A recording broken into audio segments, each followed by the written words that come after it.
Hello, my name is Cheyenne Meadows, and I'm the High Ability Learning Specialist at the Nebraska Department of Education. And today we're going to be going over the new High Ability Learning funding application for the 2022-2023 school year. So as you can see, you go to the Nebraska Department of Education portal. You can get there by visiting the High Ability Learner page. And if you go to HAL Funding Application, here's where you'll find everything. You'll find this video, you'll find a link to the portal, the instructions, an example HAL plan, a plan outline. So this is really going to be your one-stop for everything to do with the funding application. And so, like I said, you can click on the portal button. And if you would like instructions, written instructions to go along with this video, you can go here and click on the 2022-23 HAL instructions, and it will download that document for you. And this is a written version of everything we're going to go over today. So once you get to the portal and you log in and go to data collections, you'll notice that there's a High Ability Learners and a High Ability Learners 2.0. We have revamped the application, and so High Ability Learners is no longer valid. It will not be open to collecting data this year. When you click on it, you will notice if you are in the wrong spot, it will not let you go to the 2022-2023 school year. It is only, this is the end of last school year, and so it will not open data collections for this year. So you want to make sure that you're on High Ability Learners 2.0.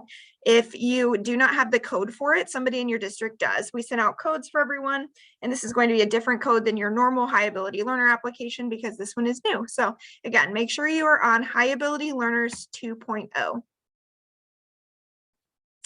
And it's going to look like this. So you'll notice it looks a little bit different, but it works pretty much the same. So I'm going to use my friends at Ravenna for my example.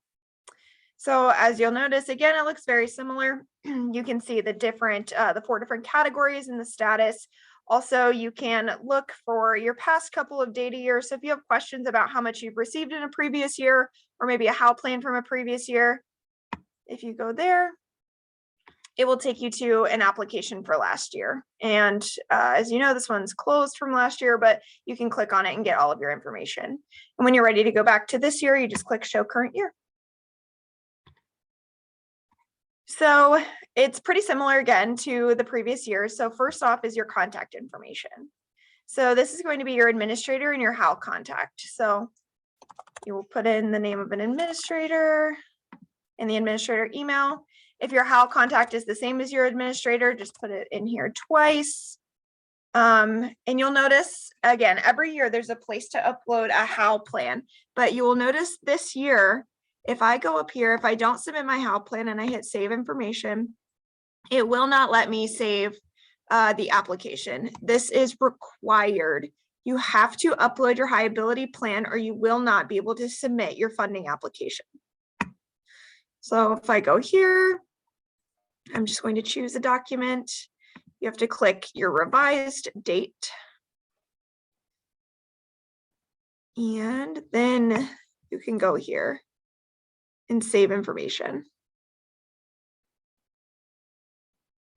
Again, it is very important to note that it will not submit for funding if you do not upload this plan. Again, that has been in the past, that has not been true, but this year you have to submit it or the application will remain open.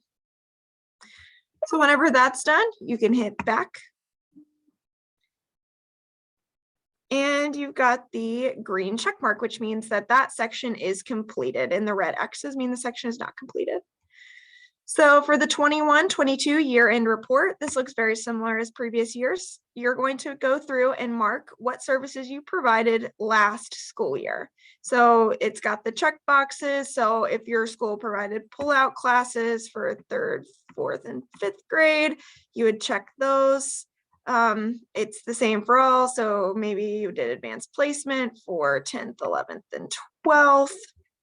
So you just go through and you check everything that would apply to what you did for your High Ability Learners in the last school year. And so once you go through, check all that apply, you go back up and hit save information.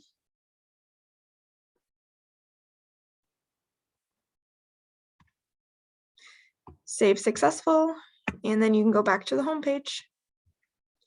And that will give you that green check mark.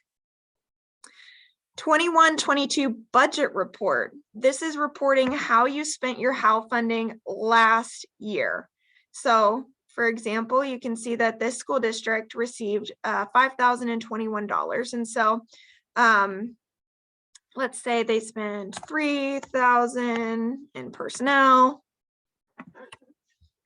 Let's say maybe they spent $2,000 in professional development and $21 in instructional resources.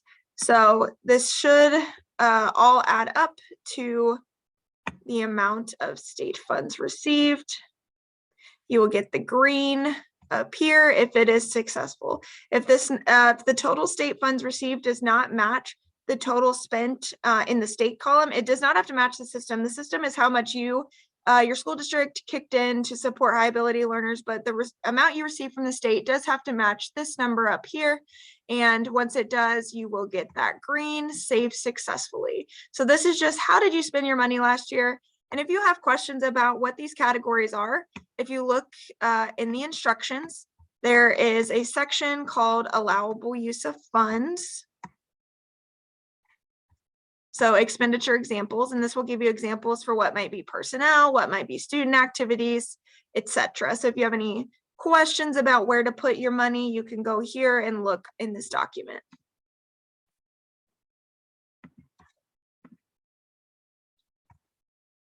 And then you hit back. And then this is your 22-23 funds application form. So that is for this year. If you are applying for base and matching funds, you will hit this button. If you are only applying for matching funds, you would hit this button. And if you're not applying at all, you will hit this button. And again, that makes it pretty simple. If you're not applying for funding, you don't have to fill out anything. But most of you will probably apply for base and matching funds, which means that these local dollars will kick in 50% of what the state provides. And so all of this comes auto-populated from Advisor, so you don't have to do anything here. It gives the base amount and then how many students are 10% of your October count. And throughout this formula, it gives how much you would receive in state funding. And so here is where it says local dollars. If you're applying for matching funds, you have to have 50% or more of line 3. So it has to be 50% of this. So let's say your local system is going to kick in 100% of that. Again, it has to be at least 50% or else the formula doesn't work. Here you're going to estimate to us how much you think you're going to spend. So maybe you want to spend, $4,000 in personnel, 600 in student activities, and maybe 52 in professional development, just for an example. So all of these have to add up to the total budget funds. You can hit save information, and it will have your save successful. Again, line 12 and has to match. So this will give you exactly what you or a rough estimate of what you will be getting in terms of your high ability funding.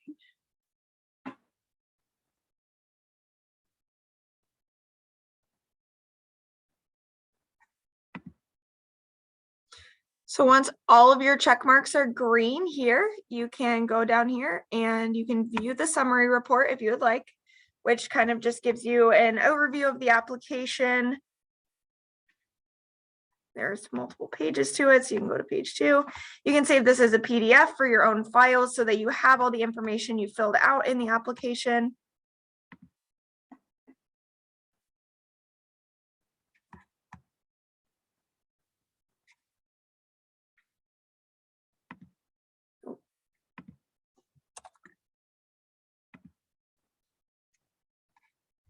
And then once you're done, you come down here and you hit submit.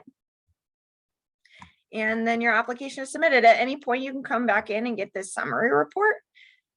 You'll get these red things, meaning that your application is closed. If you want it reopened, you have to email myself or somebody else that deals with the data collections in order to reopen these. Again, I have the ability to unlock them, so you can feel free to shoot me an email. And that is the new HAL funding application. Again, make sure you're on High Ability Learners 2.0. And if you have any other questions, please feel free to reach out to me via email. Thank you.